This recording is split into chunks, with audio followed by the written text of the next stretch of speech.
Pinatunayan ng bartender mula sa Zambales ang kanyang husay matapos iuwi ang kampyonato sa Philippine Flair Wars 2026. Kinilala ang kampyon na si Sean Paul Rabago, third-year student ng Bachelor of Science in Hospitality Management o BSHM mula sa President Ramon Magsaysay State University o PRMSU. Ginanap ang 16th Annual National Bartending Championship noong June 18, 2026 sa Kai Mall North sa Caloocan City. Ang patimpalak na ito ay inorganisa ng mga professionals mula sa pangkat ng Philippine Flair Coalition. Matapos ang laban, tinalo ni Rabago ang mahigit 46 na kalahok mula sa iba't ibang universidad sa Pilipinas.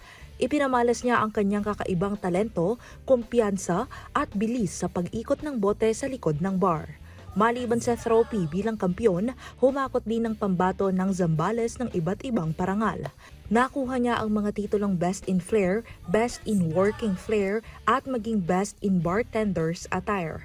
Nasungkit din niya ang Kai Mall Best PFW 2026 Performer at Kai Mall Best PFW Attire 2026.